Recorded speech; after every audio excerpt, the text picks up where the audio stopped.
Selamat pagi, perkenalkan nama saya Sinta. Di sini saya akan menjelaskan mengenai geometri bidang datar.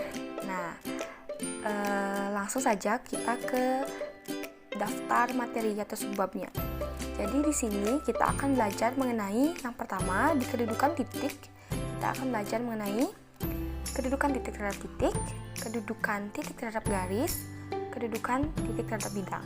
Nah, yang kedua kita akan belajar mengenai kedudukan garis. Nah, di kedudukan garis ini kita akan belajar mengenai garis berpotongan, garis berhimpit, garis sejajar, garis bersilang, dan garis tegak lurus. Nah, yang ketiga ada kedudukan bidang. Di sini kita akan belajar mengenai bidang sejajar, bidang berhimpit, dan bidang berpotongan. Langsung saja kita ke konsep materinya. Yang pertama ada konsep geometri. Nah, di sini sebelum kita lanjut ke materinya, saya akan jelaskan mengenai pengertian titik, garis, dan bidang. Yang pertama, titik. Titik adalah sesuatu yang memiliki ukuran tetapi tidak memiliki kedudukan. Nah, contohnya adalah ini disebut dengan titik. Yang kedua, garis. Garis adalah himpunan titik-titik yang hanya memiliki panjang. Contohnya adalah ini. Jadi, garis ini terdiri dari himpunan titik-titik yang memanjang, tidak memiliki lebar, hanya memiliki panjang. Nah, yang ketiga adalah bidang. Bidang adalah kumpulan garis-garis yang memiliki panjang dan lebar. Inilah contoh dari bidang. Jadi, ini adalah kumpulan garis-garis yang sudah membentuk panjang dan lebar. Oke, kita lanjut ke aksioma. Aksioma garis dan bidang. Apa itu aksioma? Aksioma adalah pernyataan yang disepakati kebenarannya. Nah, ini adalah macam-macam aksioma.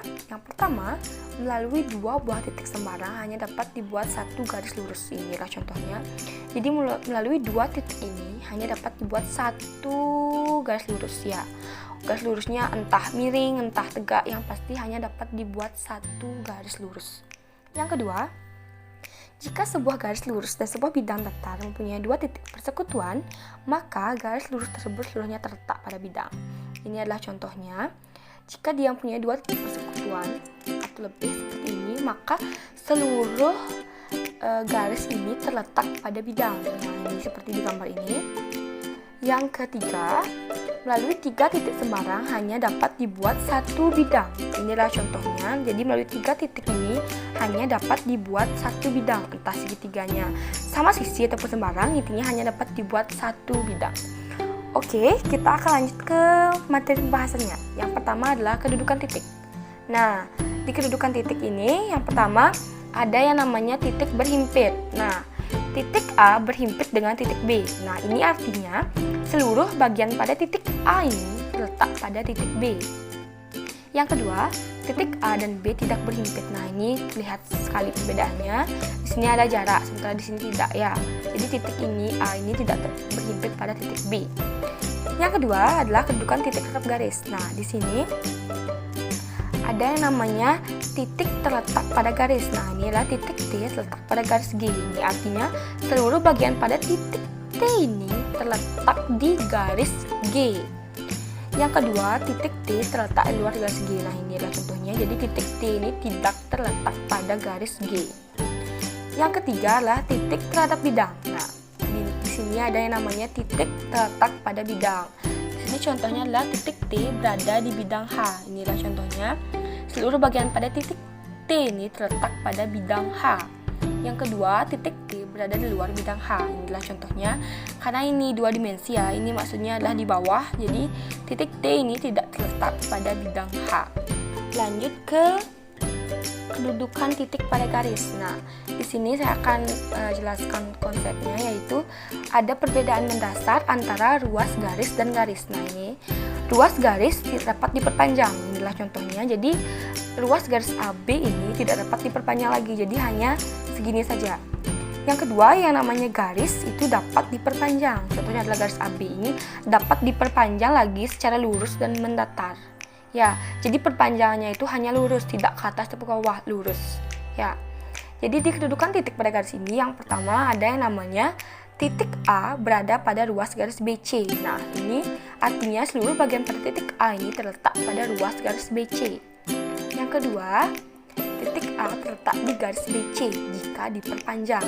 Inilah contohnya, jika garis BC ini diperpanjang lagi, maka akan dapat menyentuh bagian dari titik A ini. Jadi titik A ini dapat disebut terletak pada garis BC. Nah, yang ketiga adalah titik A tidak terletak pada garis BC dan ruas garis BC walaupun diperpanjang. Inilah contohnya. Inilah ruas garis BC. Karena tidak dapat diperpanjang, maka titik A ini memang tidak terletak pada ruas garis BC. Sementara yang di bawah adalah garis. Walaupun diperpanjang, titik A ini juga tidak akan terletak pada garis BC karena perpanjangan garis itu hanya mendatar. Sementara titiknya ini ada di bawah, jadi titik A ini tidak terletak pada garis BC. Kita lanjut ke kedudukan titik pada bidang. Nah, di sini juga ada konsep, yaitu ada perbedaan mendasar antara sisi dan bidang. Yang pertama, sisi. Jadi yang namanya sisi itu tidak dapat diperluas. Jadi tidak hanya segini saja ya. Berbeda dengan bidang. Jadi bidang itu dapat diperluas. Sama seperti garis, perluasannya itu hanya mendatar ya, tidak ke bawah ataupun ke atas. Jadi mendatar. Sesuai garisnya ini, mengikuti garisnya ini. Ya. Jadi kedudukan titik pada bidang ini, yang pertama ada yang namanya titik terletak pada sisi. Nah, ini artinya seluruh bagian pada titik ini terletak pada sisi. Yang kedua, titik tidak terletak pada sisi. Jadi karena sisi tidak dapat diperpanjang, tidak dapat diperluas, jadi titik ini tidak terletak pada sisi.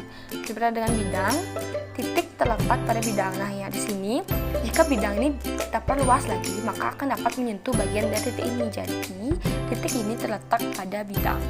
Yang keempat adalah titik tidak terletak pada bidang. Karena ini maksudnya adalah di atas, jadi walaupun bidang ini diperluas, titik ini tidak akan terletak pada bidang.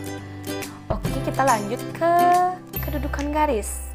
Oke, yang pertama ada yang namanya garis sejajar. Nah, dua garis sejajar adalah dua buah garis yang terletak sebidang dan tidak mempunyai titik persekutuan. Jadi kita anggap ini adalah sebuah bidang. Jadi intinya garis sejajar itu jika kita perpanjang itu tidak akan pernah bertemu. Nah, di sini disebutkan tidak mempunyai titik persekutuan. Nah, artinya tidak mempunyai titik potong ya, walaupun diperpanjang tidak akan pernah bertemu. Itu yang disebut garis yang sejajar. Jadi antara kemiringannya ini juga sama sehingga dia tidak akan pernah bertemu. Yang kedua adalah garis berhimpit. Nah, dua buah garis berhimpit adalah dua buah garis yang punya lebih dari satu titik persekutuan. Nah, ini. Jadi sama seperti titik yang tadi, garis berhimpit itu kalau di sini garis L berhimpit di garis K, artinya seluruh bagian pada garis L ini terletak pada garis K. Intinya adalah sama ya. Di sini artinya mempunyai lebih dari dua titik persekutuan. Dan di sini bisa lihat titik pertemuannya itu banyak. Jadi titik ini disebut garis ini disebut berhimpit. Ya. Yang ketiga adalah garis berpotongan. Dua buah garis berpotongan adalah dua buah garis yang sebidang dan mempunyai satu titik persekutuan. Nah, di sini bisa dilihat, anggap ini adalah bidang. Jadi, garis yang berpotongan itu adalah garis yang memiliki satu titik persekutuan, artinya satu titik temu ya, satu titik potong seperti ini. Ini yang disebut dengan garis berpotongan. Bisa dilihat perbedaannya ya antara ketiganya. Sekarang kita lanjut ke garis bersilang. Nah, apa itu garis bersilang? Jadi garis bersilang adalah dua garis yang tidak berada pada bidang yang sama dan tidak memiliki titik persekutuan meskipun kedua garis diperpanjang. Jadi mengapa dia tidak mempunyai titik persekutuan? Karena dia tidak terletak pada bidang yang sama. Seperti dilihat pada ini, garis EF ini tidak akan pernah bertemu dengan garis BG.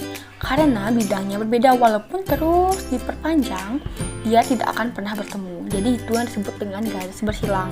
Intinya adalah bidangnya berbeda dan tidak pernah bertemu. Yang kedua adalah garis tegak lurus. Nah, apa itu garis tegak lurus? Jadi suatu garis tegak lurus pada bidang apabila minimal terdapat dua garis pada bidang yang tegak lurus dengan garis.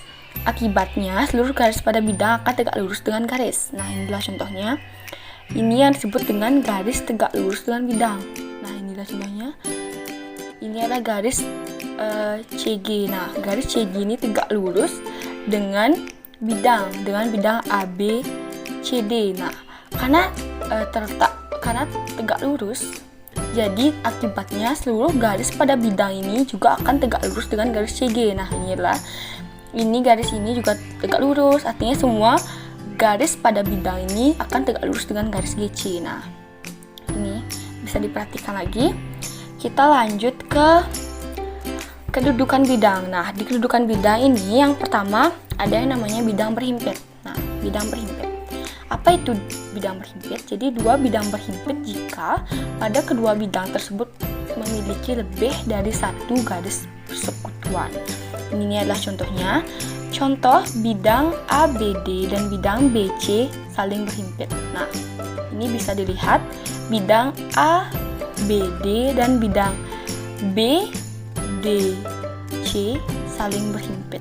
Artinya seluruh bagian pada bidang ini terletak juga pada bidang ini.